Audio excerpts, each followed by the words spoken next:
రాబోయేటువంటి మే 13వ తారీఖున జరగనున్న ఎన్నికల సందర్భంగా అల్లూరు గ్రామ పంచాయతీలో ఈరోజు పెద్ద ఎత్తున తెలుగుదేశం పార్టీలోకి అల్లూరు పేట సత్రం నుంచి కాసల మధు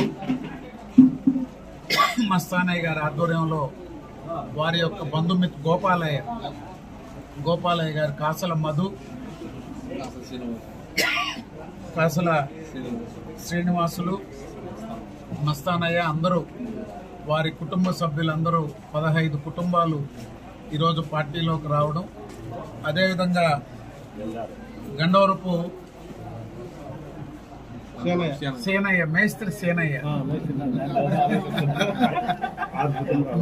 సేనయ్య వారి కుటుంబ సభ్యులందరూ వారి అన్నదమ్ముళ్ళు, అదేవిధంగా గండవరపు, ఎందుకంటే ఇక్కడ మేస్త్రి సేనయ్య కుటుంబం అంటే గండవరపు కుటుంబం అంటే మొదటి నుంచి అందరికీ మండలంలో తెలిసిన కుటుంబాలు, కాసల వాళ్ళు కానీ గండవరపు వాళ్ళు కానీ, అదేవిధంగా ఏలూరు చిన్నయ్య ఆధ్వర్యంలో వారి కుటుంబాలు, అదేవిధంగా కుమ్మరగుంట సేనయ్య గారి ఆధ్వర్యంలో వారి కుటుంబాలు, అదేవిధంగా అల్లూరు మెయిన్ విలేజ్కి సంబంధించి ఈరోజు వైఎస్ఆర్సీపీ పార్టీ నుంచి పర్సనేటి కళ్యాణ్ ఈరోజు పార్టీలోకి రావడం ఇదంతా కూడా ఒక శుభ పరిణామం.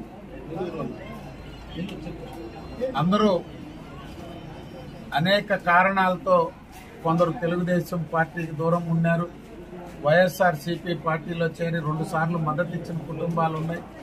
ఈ దఫా ఎన్నికల్లో తెలుగుదేశం పార్టీని గెలిపించాలా?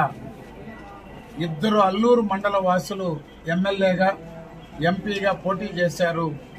ఒకరు అల్లూరు ఆడబడుచు బిడ్డను చేసుకున్నాడు, అదేవిధంగా మరొకరు అల్లూరు మండలం ఇందుపూరుకు చెందిన వ్యక్తి ఎంపీగా వేమిరెడ్డి ప్రభాకర్ రెడ్డి గారు, కావ్య కృష్ణారెడ్డి గారు.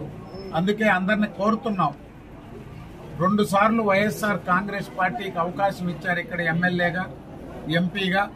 ఈ దఫా తెలుగుదేశం పార్టీకి అవకాశం ఇవ్వమని 2014 నుంచి 19 వరకు ఎమ్మెల్యే ఎంపీ 2 ఓడిపోయినా ఈ మండలంలో కావలి నియోజకవర్గంలో రైతులకు కానీ కాలనీలకు కానీ మొత్తం ఏ అభివృద్ధి అవసరమైతే అవన్నీ కూడా చేసి పెట్టాం.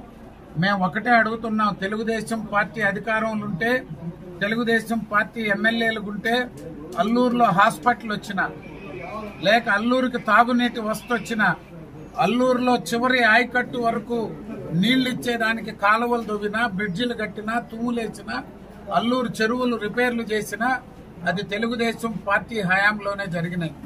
డ్రైనేజ్ వ్యవస్థ అల్లూరు మండలంలో అత్యంత కీలకం. రైతులకి ఏ చిన్న ఇబ్బంది లేకుండా, రైతులకి చిన్న నష్టం జరగకుండా పనిచేసి పెట్టాం అల్లూరు మండలంలో. అందుకే అందరినీ అడుగుతున్నాం, గెలిచినా ఓడినా అభివృద్ధి చేశాం. ఈ మండలంలో రైతాంగానికి, పేద ప్రజలకు, ఎస్సీ ఎస్టీ బీసీ మైనారిటీలకు కాలనీ ఇళ్లు గాని, రోడ్లు గాని, వారికి అవసరాలన్నీ తీర్చేదానికి శక్తి వంచన లేకుండా పనిచేశాం. అందుకే తెలుగుదేశానికి ఒక అవకాశం ఇవ్వండి. ఎంపీ ఎమ్మెల్యేకి మే 13వ తారీఖున జరగనున్న ఎన్నికల్లో 2 ఓట్లు తెలుగుదేశం పార్టీ సైకిల్ గుర్తు మీద ఓటేయమని చెప్పి విజ్ఞప్తి చేస్తున్నాం.